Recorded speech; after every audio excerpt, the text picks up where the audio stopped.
introducing the forum to us, and perhaps you can tell us about the perceived benefits as well. Yes, the Caribbean Internet Governance Forum is a forum that the CTU, the Caribbean Telecommunications Union, and the CARICOM Secretariat initiated way back in 2005, when the UN started looking at internet, the internet and the impact on the global environment. And they had this big conference called the World Summit on the Information Society. And we started this forum back then to basically to prepare our Caribbean governments for participating in this global conference. And we've had the forum every year since then, looking at the impact of the internet, looking at appropriate governance arrangements for the internet. But when we say governance, it's not government. It's looking at a wide range of aspects related to growing and using the internet. So we look at connectivity, we look at the internet infrastructure itself, legal frameworks, things like intellectual property and so on, privacy. How do we develop content on the internet? Like local content development is important for us here in the Caribbean. How do we build up public awareness and build the capacity of our Caribbean stakeholders? And how do we track and research the appropriate elements in terms of track the growth and the comparisons between the islands of the Caribbean and so on. So research is another area that we are focusing on. So this forum, we hold it every year. We bring together stakeholders from government, from private sector, from civil society, from academia, the internet technical community and so on, all coming together on equal footing to discuss the issues and prepare or propose, for example, or try to build some consensus around policy development initiatives. So we've done this is the 18th forum, and what we've had benefits come from our forum over the years. We've collated policy recommendations to governments that governments have used in their national policy development. We've stimulated the development of internet access and internet operational type of facilities in the Caribbean, things like internet exchange points and broadband infrastructure and things like that. And every year we come together, typically around August, and bring all the stakeholders back together to see what sort of refinements we might need to make to the existing policies in the region to put together. We are introducing the other two guests here this year in our forum, which is from August 24th to the 26th. It's an online forum. We have two additional elements. We have a Caribbean Youth Internet Governance Forum, and Tariq could talk a bit more about that. And we have the first ever Internet Governance Forum for small island developing states. So the first SIDS IGF, Internet Governance Forum IGF. All right, and basically we are involving in this SIDS IGF small island developing states from all over the world. And we have one guest from Fiji who will talk to us a bit more about the Excellent, Mr. Cassimire. And as you mentioned, Tariq, Mr. Mohammed, let's come to you in terms of the youth focus, because we are talking about the Caribbean Youth IGF. What are the proposed benefits to young people, and why have we decided to include them in this conversation? So, as Mr. Cassimire was mentioning just now, this is the first ever Caribbean Youth Internet Governance Forum that's being hosted by the CTU as part of their 18th Caribbean Internet Governance Forum. Some of the benefits that we see, and well, what we've noticed is that there aren't really many youth, particularly in the Caribbean, involved in this sector. So two of the main focuses on this first ever CYIGF, as we're calling it, is to attract more youth into the field of internet governance by introducing them to the sector, as well as for the youth and other attendees at the forum who are interested in internet governance. We'll be having segments such as measuring internet resilience in the Caribbean, metaverse in the Caribbean, etc., to sort of dive into these topics and have a youth-centered focus on them. And what we're also looking at as well is bringing in professionals from the field who are from the Caribbean to talk and share their experience and provide recommendations and guidance to youth who are interested in this sector, in how to proceed and how to get out there. So that's the benefits that we have proposed so far. Are there sessions that are targeted specifically at the young people, or are you encouraging that they attend all the different presentations that will feature within the IGF? Of course, of course. So although the Youth Internet Governance Forum is specifically for youth, we are trying to encourage them not only to attend that segment, but the full 3-day forum to get them involved and see exactly what's going on within the CIGF, the SIDS IGF, and well, the youth segment as well. From your perspective, have you noticed an increase or any particular interest from young people, or is it, are we just trying to hedge our bets in young people for the future, or have you seen a growing interest in young people in terms of ICT issues, ICT governance, the STEM fields in particular? So, apart from being the chair of this planning committee, I'm also a member of the International Telecommunication Union's ITU's youth for the Americas region. And one of the key events that we had just a few months ago was a summit in Rwanda, a 3-day youth summit in Rwanda. And the aim of that was to get more youth involved in the conversation, more youth involved in policy development, nationally, regionally, and well, at that level, internationally. So that's what we're trying to also replicate here. We're trying to get youth involved in the conversation. We're trying to get youth involved in the sector. Excellent.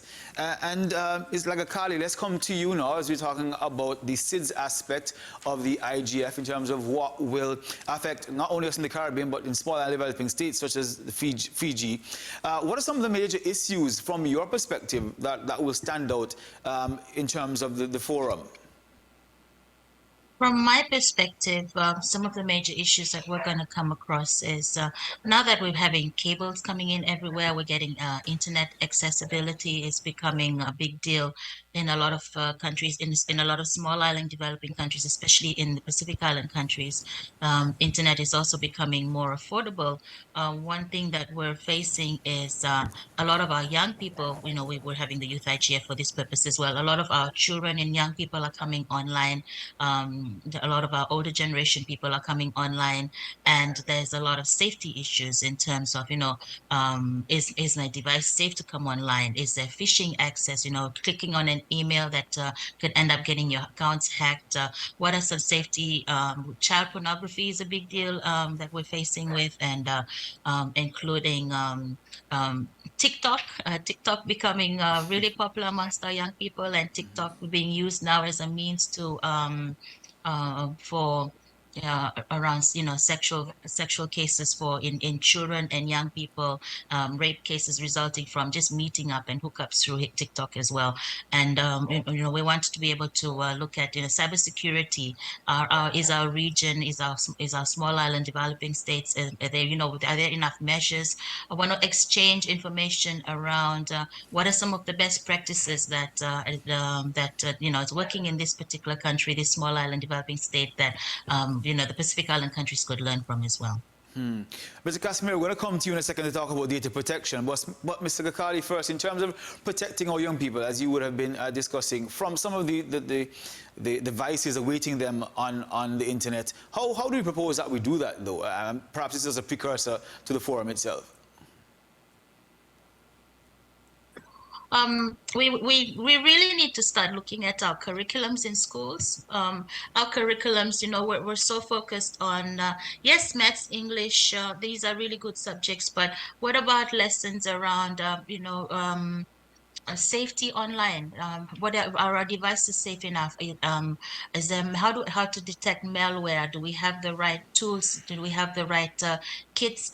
Safety, you know, safety at home for when browsing browsers, clicking on mentioned phishing and emails. You know, is this a safe email to be clicking on? Antiviruses being updated. Microsoft software updates, are we enabling them? Are we updating on a regular basis, or is this our systems outdated as well? These are the things that we wanted to look at for, you know, educating our young people people and our kids, even just, I mentioned TikTok earlier, TikTok being, being very widely used. The content on TikTok is not very well filtered. When any young person picking up their phones and TikTok, YouTube, how safe, what kind of content is filtering through. A lot of times it's under the title of video games. These people that are watching video games or live streaming played video games, but the content that are coming through these videos itself, the language itself is not good for her children. These are real life cases I'm speaking of because I'm a mother of two boys, so I face these problems. Yeah, and those problems, I don't want to say universal, but they apply to us here in Antigua and Barbuda as well. So I think the forum will actually speak to a lot of the issues that are common between all our states. Mr. Cassimire, as promised, let's come back to you in terms of data protection. A friend of mine had his identity stolen just 2 weeks ago. What is the focus in terms of protecting our data online?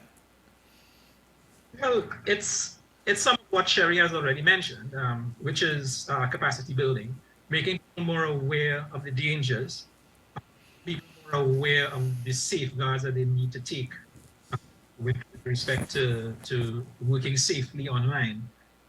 It's also from the point of view of our legal systems. We are around the Caribbean updating our laws related to data privacy and data protection. With the internet now, it's so easy to process and use in good and bad ways the data that people enter online. All around the Caribbean, basically, our laws are being updated and upgraded with respect to data privacy and data protection. And part of what we will be discussing would be issues in terms of how to do that, how to expedite those things all over the Caribbean. Just to say one quick thing about the youth focus, it's clear too that young people are the major users of the internet. Young people are fearless. Young people just want to do things and get involved with stuff online, and they don't necessarily do this in the most safe way or the most aware way. And what we try to do is involve them and let them understand better how to safely use the online facilities. And finally, Mr. Cassimire, let's get to the nitty-gritty in terms of registering for the event in a few days, because not even weeks now. How do we get registered? Yes, so this graphic that you're showing now is what the banner on the CTU website looks like. It's a very simple website URL to remember. It's CTU. If you think of CTU as an international organization, ctu.int. Our website, you will see that banner. You click on that banner, and that will take you to a page with all the information related to registration, related to the details of the agenda. Eventually, presentations and reports would appear there after the event and so on. So basically, it's to go to the CTU website, ctu.int, and all the registration information is there from West 24th to the 26th. All right, Mr. Cassimire, thanks so much. And it will be of specific importance, and particular importance to us in the region, and not only in the region, but Antigua and Barbuda as well, where there's now a huge focus on communications technologies and digitalization. So we look forward to many from Antigua and Barbuda registering on that program. Yeah. I want to thank all three of you for joining us this morning, Mr. Cassimire, Mr. Mohammed, and Ms. Lagakali. I really want to say thank you for joining us. We'll no doubt carry this in our newscast, of course, encouraging people to register because it is important for all of our states. Thanks so much. Thank you. All right. Thank Cheers. you very much. You're very welcome. Okay. That ends our first interview this morning. When we come back, we'll be hearing about the Prime Minister's entrepreneurial program. We'll have more on that when we come back.